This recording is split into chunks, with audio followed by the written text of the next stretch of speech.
Yeah, so you were mentioning George. Who's George? Can you remind me? George El Jilguero. Oh, El Jilguero. Okay. Yeah. I work for their company Okay. que se llama Cartel de Los Ángeles and Mhm. Worms Music. And what is the other one? Worms Music? Horn Music. And how long have they had the company? You know what? You remember that the original, right? El original? Yeah. I think since then. Oh, okay. I don't know if it was the same. My bad. I don't know if it's the same name, but I know that they've been doing it since then. So right now, they only focus on music, or are they doing podcast? No, it's just music. Just music? Yeah. They have I think they just got a DJ. They got I'm not sure if it's like a rock band or something like that. And then obviously the rest gets corridos. Yeah, y corridos. And you mentioned that you were recording some videos with them, right? Yeah.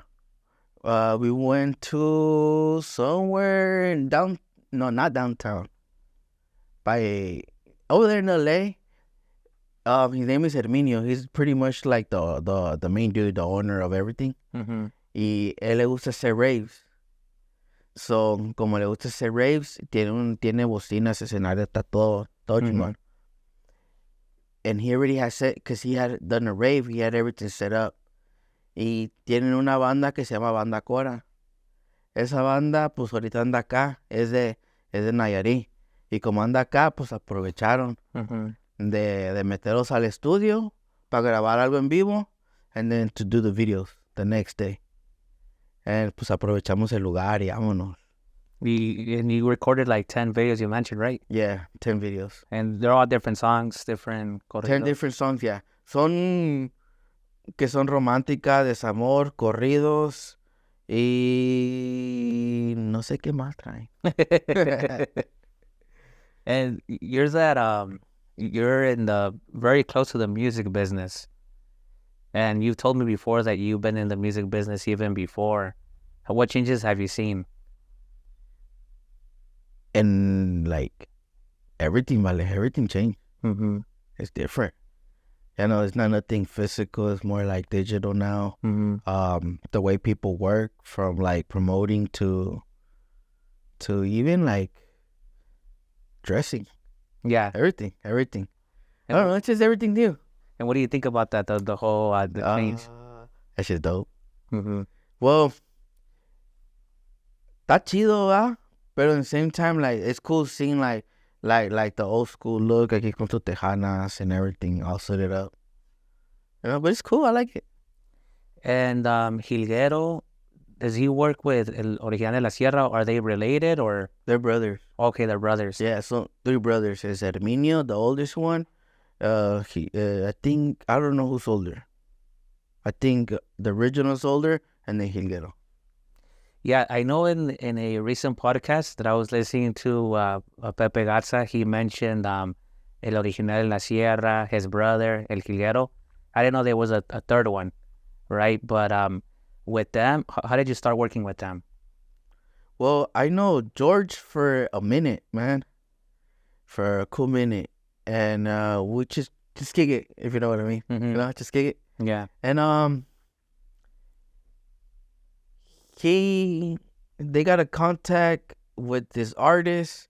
They started working with that artist, and then he asked me a couple times to go work with him, to go record for them. Mm-hmm.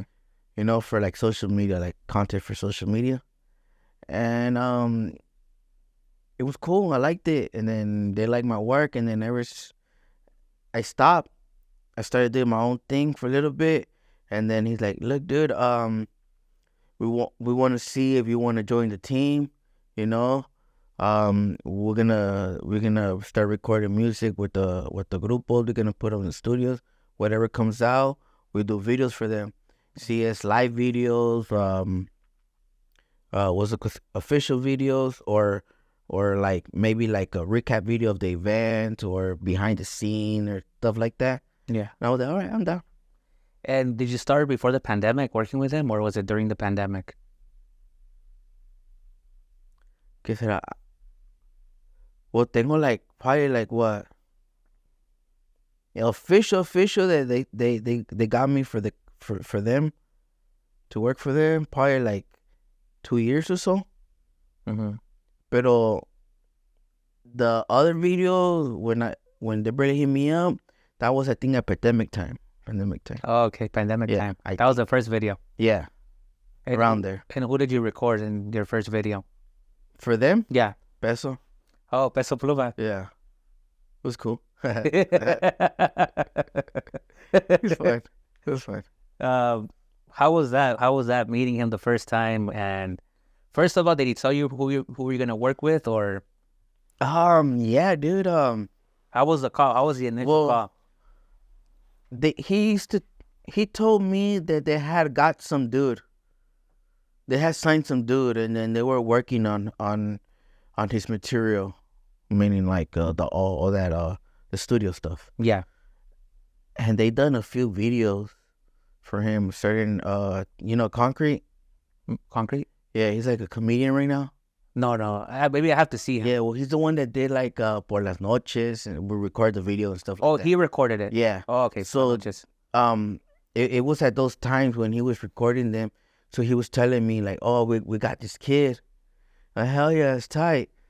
But he would invite me, but sometimes I feel sometimes like the artist doesn't want to be around people. You got to respect certain things, yes. Or they just want to kick it. Mm-hmm. So sometimes I'd be like, fuck, I don't want to go in and be like kind of like bother them or anything. Yeah. So sometimes I'd be like, nah, I'm next time. Yeah. And then one day he was like, dude, I need you to come record though. And I'm like, fuck it. So we went, and it was cool, man.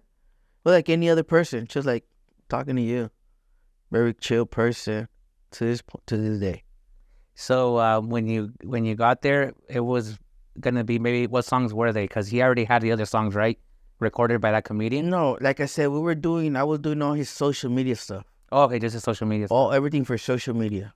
So obviously now it's like you have to be like on it. You know what I mean? If you're not on it, the people are not gonna listen to your stuff. People are not gonna follow you. They're not even gonna F that guy. Yeah. Even like for you guys have to be on it type of deal, because that's what social media is right now.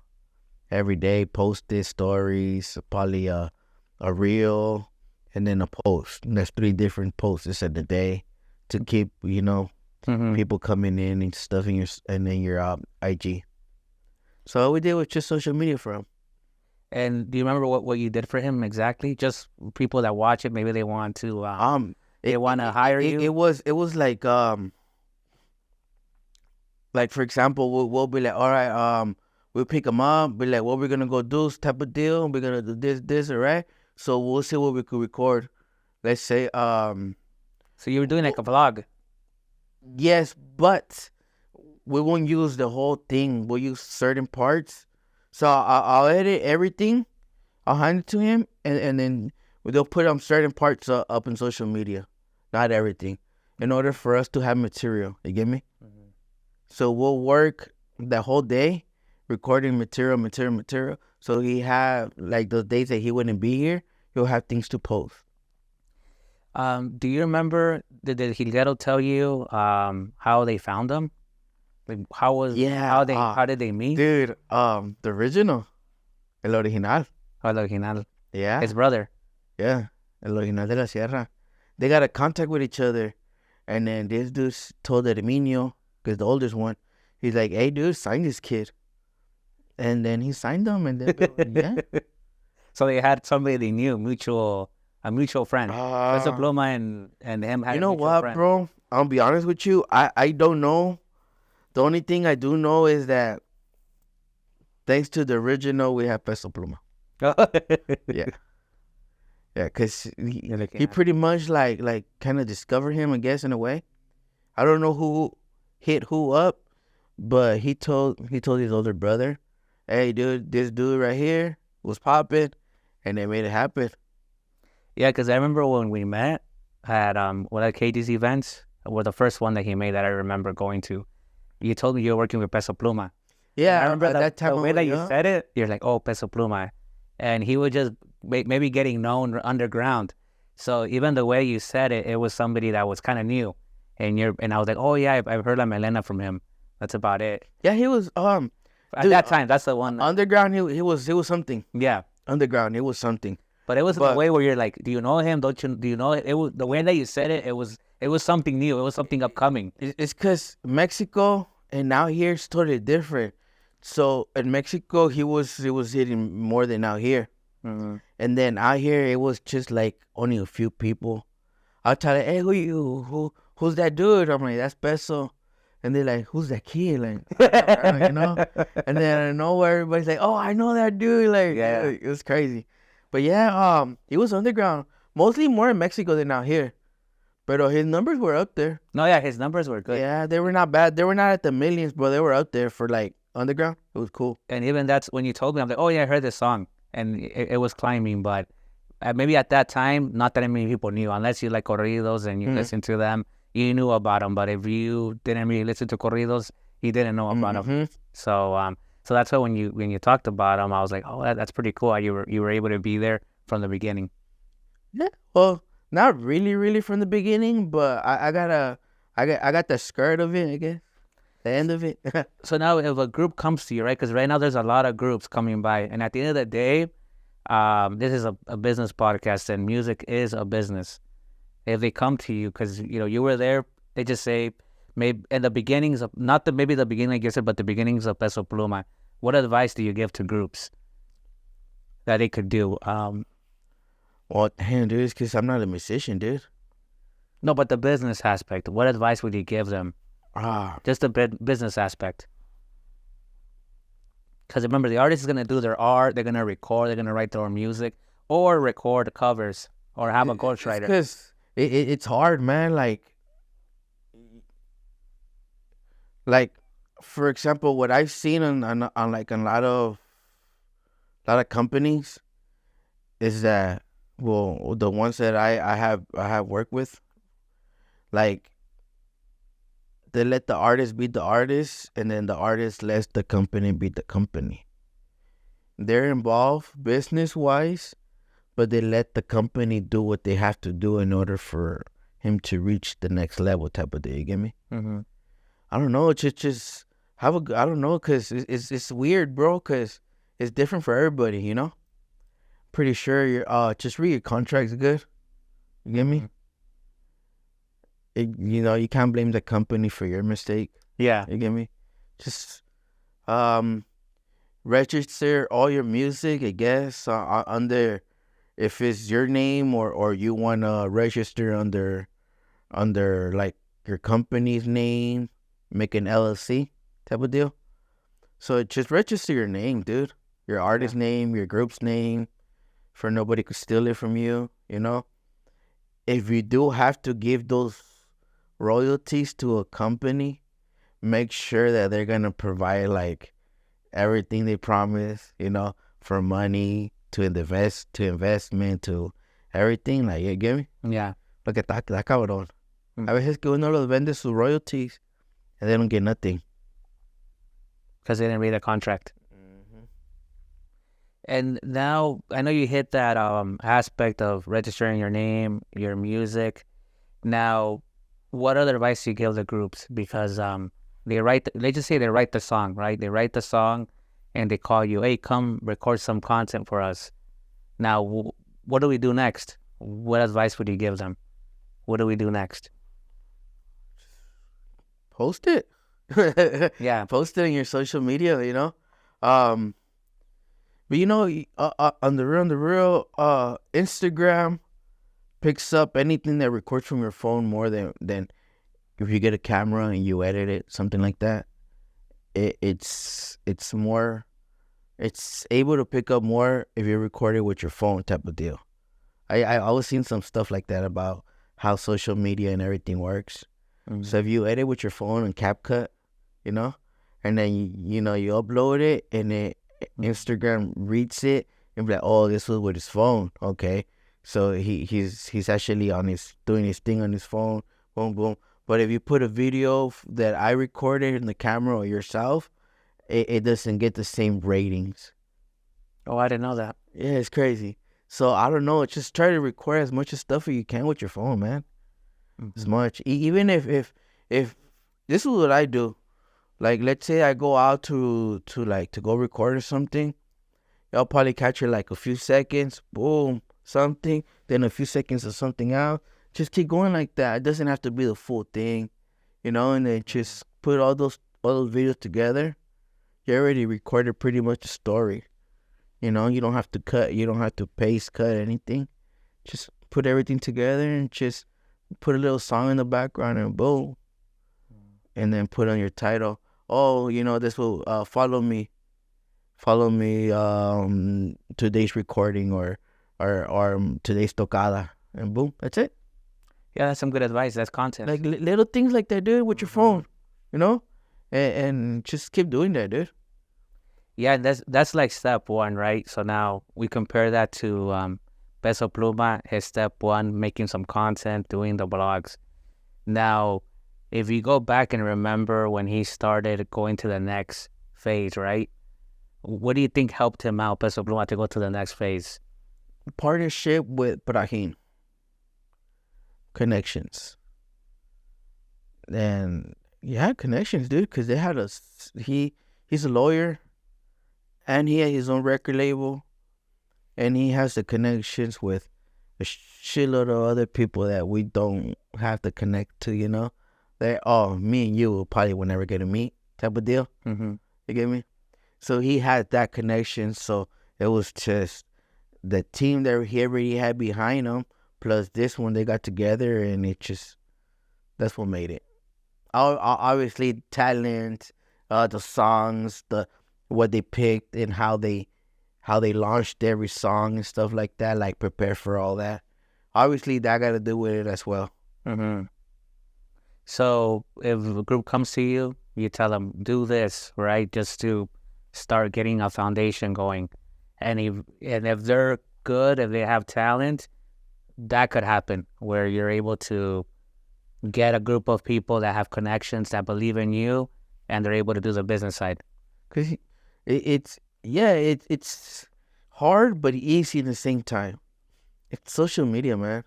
As long as you keep your social media, if you go on social media, bro, and you see the dude has like, let's just say 10K followers, and then you go to the Reels, and the Reels only has like not even 1K views, you're like, he's not working his Instagram.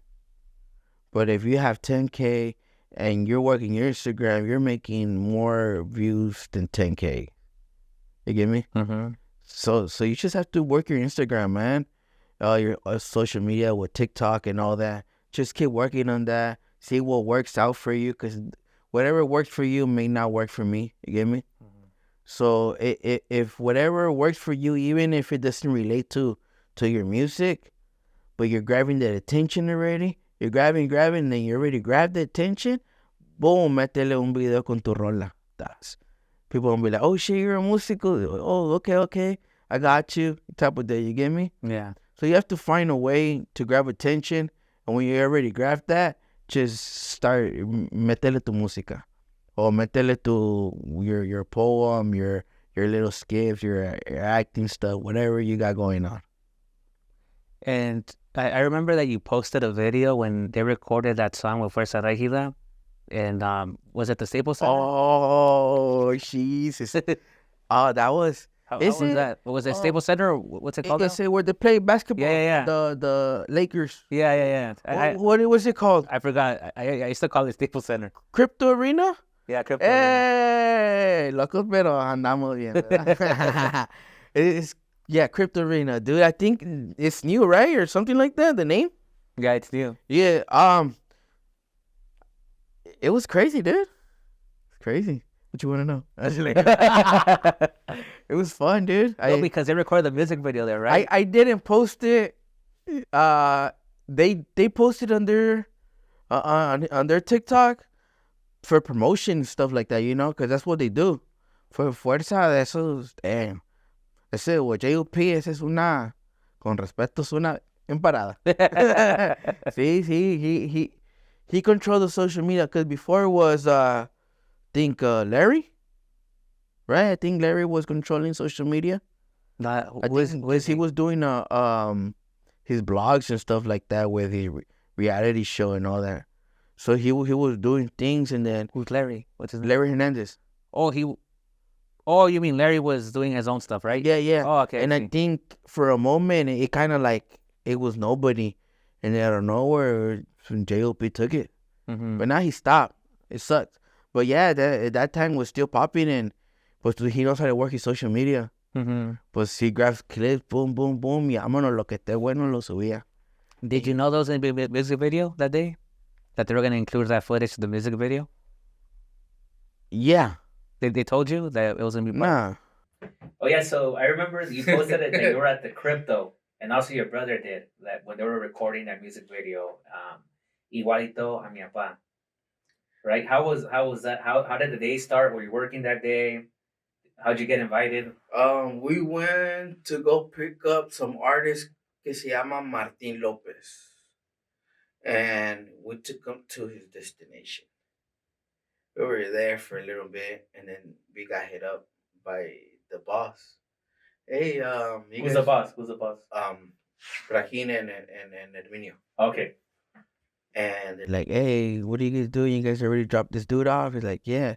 Well, come and pick this dude up over here at this location and take him, and he's going to go with you guys, and you guys take him to go record a video with JLP. And what artist did you pick up?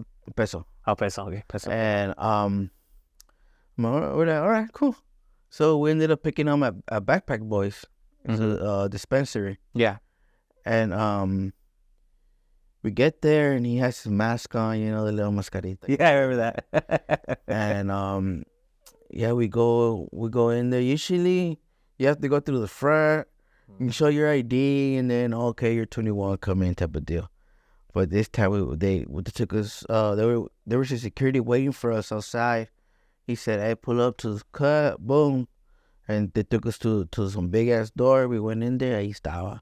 He goes, "Hey, we made it, pa!" And yeah, he got his he got his medication. Yeah. He got his medication, and we ended up taking off. Right, it was cool because there was people outside, so we're taking pictures with them.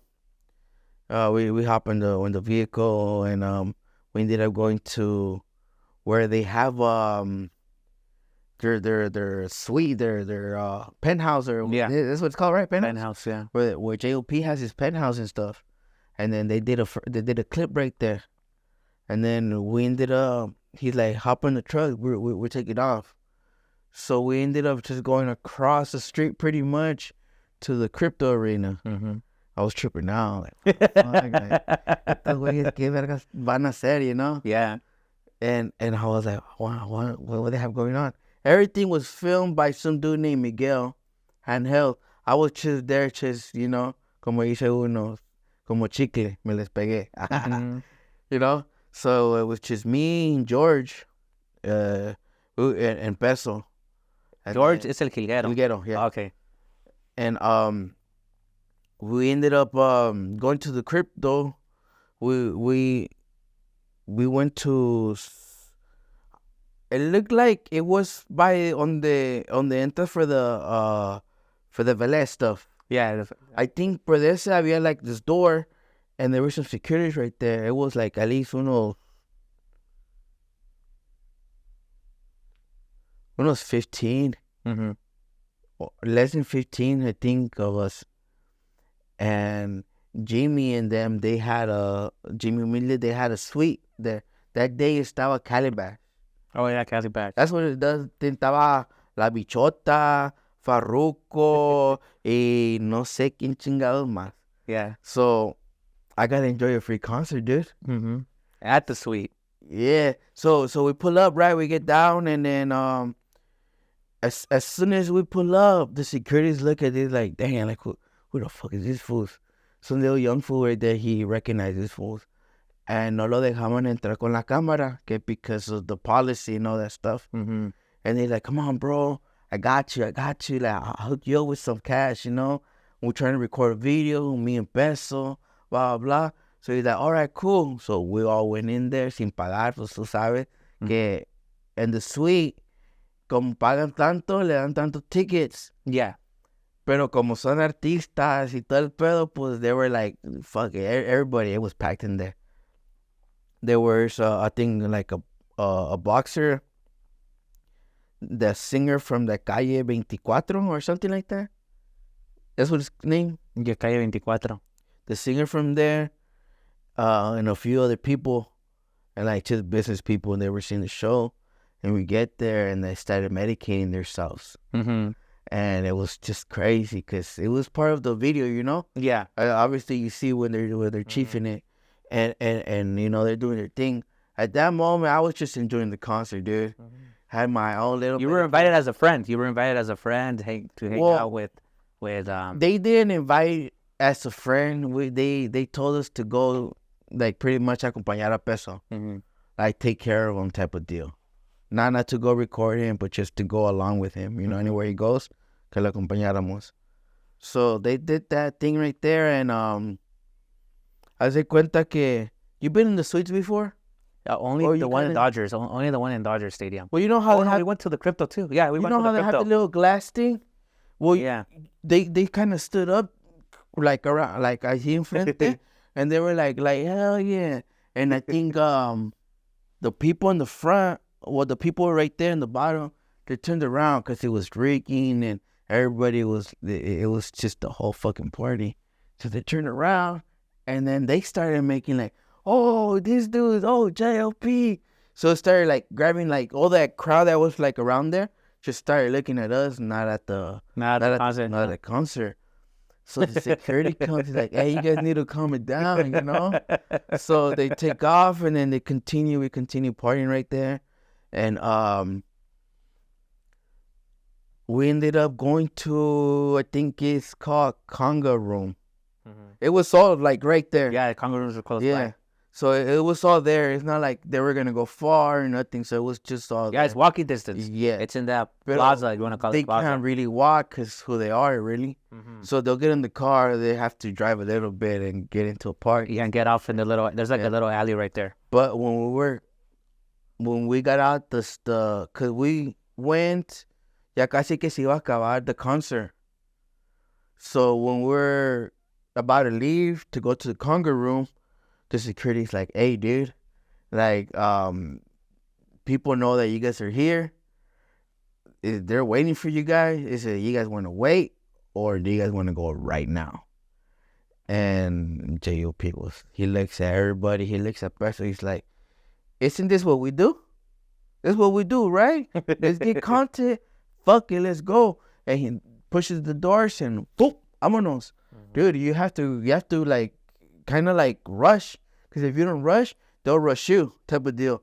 So, dude, well, you seen the little clip, right? The elevator and everything. And you were right there the whole time? Yeah, I had to. Yeah, he had to leave me. So, ¿cómo se llama? You were right there the whole time. Ah, man. Toro es el manager, CEO or something like that, de Stream Up. En ese entonces, Toro fue he was kind of like on top of the security type of deal. So, it was funny because él andaba en chinga. Me decía, hey, vale, who else comes with you guys? She's you guys? She's like, yeah, all right, cool. Look, as soon as we get out of here, bro, you just grab your boy and just fucking push him. Try to push him, rush him. We're going to get the elevators and boom, boom. And like, okay, cool. Y dicho eso, así como we went, y vámonos, pues cuando daba vuelta, pues, everybody, you know how it's levels, right? It's like a movie. You know how when you come down the elevators, ahí están levels, todavía está como unos 3. Son 3 levels para arriba, se me hace. So, desde arriba hasta abajo, everybody was like looking, recording, and it was dope, dude. We got out of there where the valet parking's at, and I was de cuenta que there was already people there waiting for him too. Mm-hmm. So we had to like move. We hop on the trucks. We take off to go to the Conga Room, and right there, el owner ya sabía que se iba a grabar el video. So they already had lights, cameras. Mm-hmm. There was not a lot of people, but there were cool people there, and it was just a cool place. Cool place. They shot the end of it. They were partying and stuff at the club. And did you met the owner from Conga Room? Nah. Oh, okay. But he already knew that you guys were gonna record. Yeah. They called this dude. They called the head. I don't know how much they paid, but I'm pretty sure they paid her pretty money. Mm-hmm. Pretty cool money because they got bottles too. They got everything for the video. Yeah, everything. Yeah. And they closed up the place down for you guys. No. Meanwhile, it was popping. Oh, okay. They want to get the reactions of people too, because they want to be like, hell yeah, Mm-hmm. like, oh shit. So anybody that was in the VIP, they were more than welcome to be in the video. And now that you've seen everything, I know right now you record for artists and for different events. Do you see yourself getting more involved in the music industry, or do you see yourself doing something else or adding to what you do right now, which is recording? Well, so far, that's all I want to do. Just record. Mm-hmm. Make content, official videos, live videos. Just record. If, for example, we just talked about an event that you went to. Like right there, would you be able to blog those moments for your content, or you haven't asked, With you your don't want to?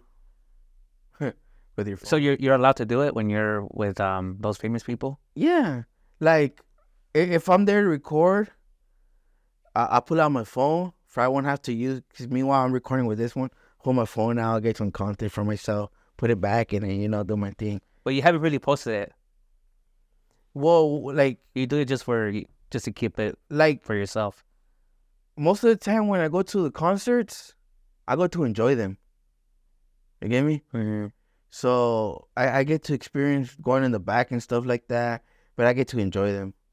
Let's say I do blog it or get content, but I'll post like little videos here and there. Mm-hmm. Nah, not really. Most of them are just for me. Yeah, you just want to keep Yeah, it. but when I do go record, yeah, I'll blog it. Well, not blog it, but like do a little recap video of what I did and stuff like that, and then post it here and there. Yeah, because so far, this is what I think, that you've seen different aspects of the music industry, and there's maybe things you could do, and maybe you'll see that in the future, not right now. Well, I done, man, dude, because I've been in this for a minute. I done stage management. I done staff. I put speakers. I connect everything. I done like charge for the gig, get the gigs. I done all that, dude. You get me? And I don't know. I just the videos grabbing my attention more than anything. Has any groups gone up to you to help them out? Oh, listen to my music. What do you think about it? Not really, dude. Maybe they're scared that I'll say no to them because I could be a dick at times. But I mean, it's But, good, like- right? It's good to get the honest truth. But on the real, if I do want to help somebody out, it's because it'll come from me, not from them, type of deal. Because I like their music or something. But it's only so much I could do. You get me? I could Yeah. probably record like a video for them, give it to them, post it, bro. Do it like this, But other than that, like, I can't do really much. Because what if they don't want to put the effort into it, Yeah. So maybe that's why you haven't really gone that route. No, I used to work. I work with a couple other groups as staff and like as stuff like that. But other than that, like, nah, I haven't really like helped people out like that. Yeah, because at one point, I know, like, for example, like All Siete, yes, they were an artist, they were recording their own music, but they signed, for example, Fuerza Regida, just as an example. That's why right now when you were talking to me about your experience, I was thinking, oh, why haven't you or tried, right, to sign artists or I don't have gone money that for route? that, dude. That's money. I could invest my time, videos, and I could probably get like a whole fucking team going, but I don't have money. Mm-hmm. I can't pay that certain person that much money, or I can't keep a promise to you that I can't, accomplish. I could be like, hey, bro, you want to work together, but I'll record the videos. Everything belongs to me. Obviously, if I do pay for the recording of the studio time and all that, that belongs to me, even though you recorded, because I pay for it. Mm-hmm. But like I don't know. I don't have the money for all that, dude. Mm-hmm. I'd rather just, because plus I work with the company and the company does that. the company I work for, like they do all that, so I'm good. In that company, do they have people that go out and try to find talents? Maybe they're on social media now, YouTube. You know what? Do they have somebody that does that, or they just focused on their talent that they have now? Well, if like for example, if you introduce me to somebody, and I was somebody out there, like somebody in the company, like if I had my own company, you introduce me to that dude, then you like it, I'll sign them. If not, no. I don't think they have somebody that looks out for talent. I feel like it's just if they notice something on Instagram or somewhere or anywhere they're at, and they like it, they'll probably pick it up. Yeah. Type of deal. Yeah, so that's how it works. And now let's talk about your videos. When you record an artist or you do an event, what kind of tools are you using right now?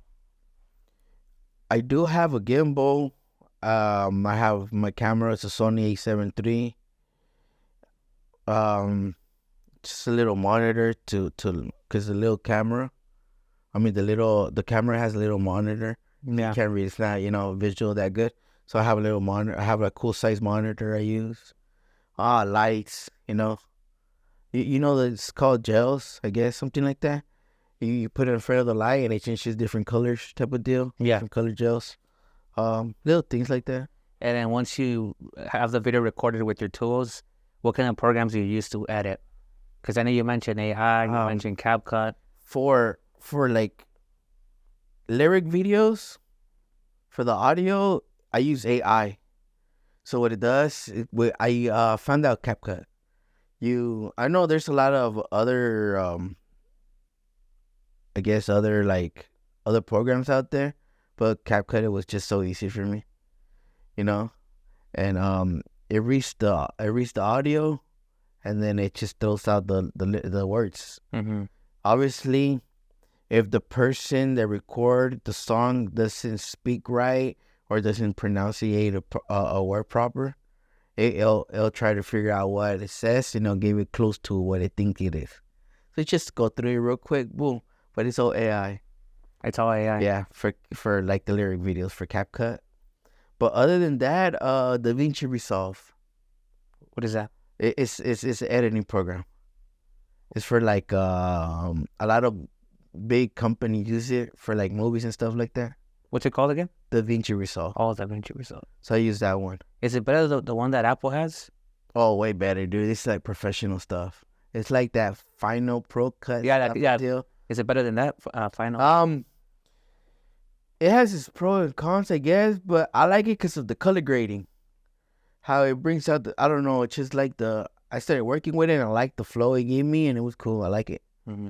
But anything else, like music videos, everything, it's all in there in DaVinci. But like for like lyric videos and stuff like that, boom, luego, vámonos. Más fácil, I save time. No, it's good to know because some people that I know, they recorded songs too, and they're always asking, hey, what can I use to make a lyric video? How do I do it? And it's good that you're sharing that you can do it through CapCut. Yeah, easy. I think you pay like $100. Yeah, like $100, and it's for the whole year. Not bad. No, it isn't bad. That's good. And like say for example, you do like you're doing a podcast, and you could cut it and cut certain parts, and then you do the AI stuff, and then it te pone las palabras abajo. I haven't tried. I tried the other one. It's called Opus. Have you heard about this Opus Clip? I think I have. Yeah, I've been using that one. I haven't tried a CapCut. Yeah. How is that one? Well, how I do it, I just put the whole episode, and then it starts cutting it in 1 minute, 2 minute videos, and then I'll put the subtitles. Okay, now this one CapCut doesn't cut it for you though. I Yeah. think you have to cut it, but it gives you the subtitles. Yeah, in Opus, it cuts it for you. Oh, okay. Mhm. Oh, so that's even better. And even gives you the title too. That's it's meant for that or Yeah, it's meant for that. Yeah. Okay. Mhm. You see, CapCut is not. CapCut is more like editing type of deal, but like more like hands-on type. Yeah. I mean, the cool thing about Opus Clip is that all you do is just upload the whole video, and then it just edits it for you, Oh, nice. and it'll give you the title. Oh, what? And then you could also do B-roll. Okay. Nice. Mm-hmm. No, I'd rather do it myself. Yeah. The B-roll's okay, See, but just to... I seen a couple videos, dude, with AI, and I'm like, okay, nah, like, it's not gonna give you that feeling that a human will give you, cause it looks for the best cuts. You get me? It cuts the best, so it analyzes the whole video or the clip that you put in there. Mm-hmm. Okay, out of this whole minute, this one's the best. But what if there was another emotion that you could have given that part? You get me? Yeah. I don't know. It's kind of weird. So I don't know. I tried it once or twice, and it wasn't my thing. Like, no, I'd rather put my own feeling to it, my own, my own touch. Yeah, and the only reason they do it because it's fast. It's just quick. But I understand the point of view that you're saying. Mm. And now going back to, again, the music industry, the music business. We talked about Peso Pluma. We talked about George, right? That's his name, El Hilero George. And then his brother. You could say they changed the game, right? They changed the industry. Yeah, in a big way. In a global way. The flowers, huh? Yeah. And that's dope, dude. That's good for them, man. It's hard for a lot of people to reach that level, but good for them because they reached it. How hard is it? I think it's very hard, huh? It's global. It's you're not talking about like a few hundred million people, talking about, I don't know, que tu música le guste a medio mundo, vale. Mm-hmm. That's very hard. So you have to find that frequency, that I don't know, I guess that vibe, that charisma, you have to find all that, and make sure that that's what you want to show the people and be confident on that. When you're confident and you have a good team. And the music that they provided, it was something new. You think it was something new or? Not new, but they remade something that was out there already. They made it their own because Los Herreños ya estaba. The what's that shit called? Trombone? The trombone, it was already there. If you want to mention names, there's two names. That one of them is Omar Ruiz, and the other one, I forgot their name, but they were old school. Mm-hmm. You get me? So they were there already. So all he did was just like, what if I pick him up and do this and that? And then the engineer got a big part to do on that too. Who was the engineer? No one talks about him. They call him Neto. Yeah. His name is Enrique or Ernesto or something. Oh, Ernesto, I think. And I may be wrong, dude. But they call him Neto. Yeah, Neto. They call him Neto. But this guy, you know how in some songs you hear like some like echo, some reverb, some like, mm-hmm. Or some guitar that you kind of hear in backwards or little effects here and then. He knew how to put that into this music. He knew how to use that to make a different kind of weird sound where it was still acceptable to the Mexican people. Mm-hmm. But well carry the whole way in the music. Mm-hmm. And it was just like, oh, he put a sound effect here and then he put one over here. It was carry nicely the whole song. So with that, and then Peso's ideas and the company's ideas, it was crazy, dude. And what do you think is next? What do you think is the next wave? We don't know. Who am I to tell you what's next? I don't know. I'm asking because you're there, man. You've been there. You've been around them. You see, I hear a lot of stuff, but I don't know. Wherever he wants to take it, that's what's next. Wherever he wants to do, I'm pretty sure that he already has a fan base. Mm-hmm. A big fan base. If you have a big fan base, bro, even whatever album you take, they're going to love it. Even if they hate it, they're going to listen to it. Your concerts are going to sell because you already have your fan base. Yeah. It makes sense. You get me? But I don't know where he wants to take it to. I'm pretty sure he's not the only one. Javi. Javi has I think he brought out 2 songs already or something like that, and they're okay. I have heard his album, his full album. Yeah, it's alright, it's alright. You could have done better. There's one song out there though that's bad.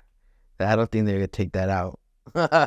With who? Who did he do the song with? Who did he? I'll show you later. Oh, okay, cool. Yeah.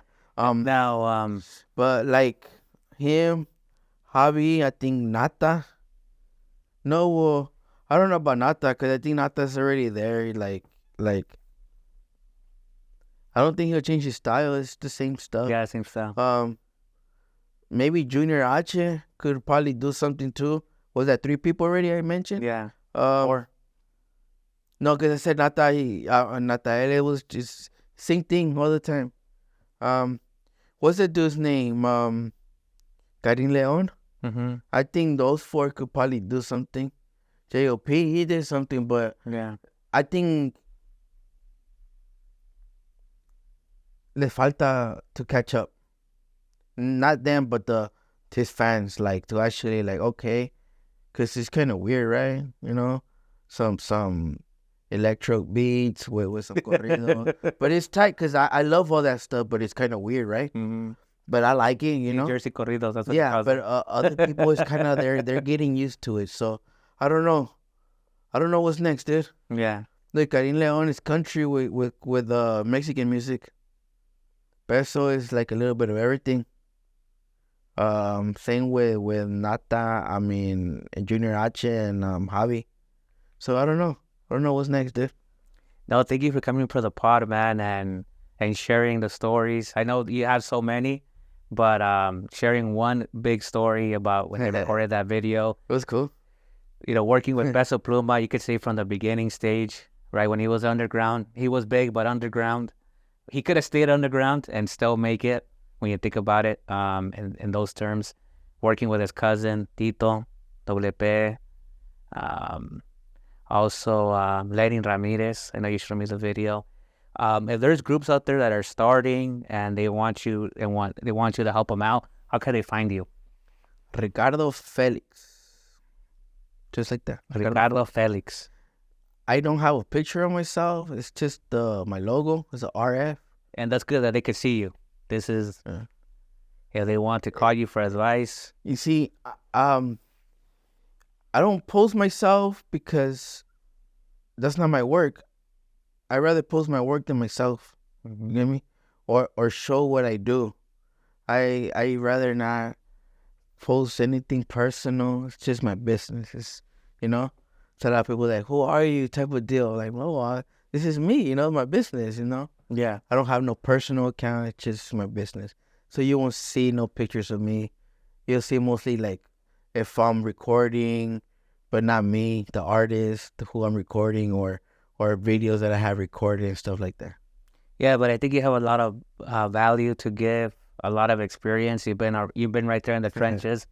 It's good that you're humble. You have your feet in the ground, and somewhat, right? And also that you say things how they are. Because I mean, if a group could ask you, "Hey, what do you think about my song?" You gotta tell them the truth. And most of them suck, dude. And it's sad because you got a lot of people be like, "Oh, that shit's bad. It's bad. It's bad," and they think it's bad, bro. Then you hear, "Hey, it sucks," and they're like, "Motherfucker." Like, dude, my bad. Like, I'm honest. I cannot lie. Even if I try lying, bro, I cannot lie. Because if I tell you a lie and then I'm going to forget in the next 10 minutes, so you ask me about it, I'm going to forget. So I'd rather just tell you the truth. You get me? Yeah. So, yeah, man, thank you for coming to the pod, English Road Capital Podcast, and talking about your journey.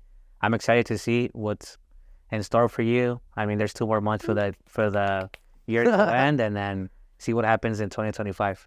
Oh, more, bro, more videos. Yeah, thank you for coming. Oh, yeah, thank you. Yeah.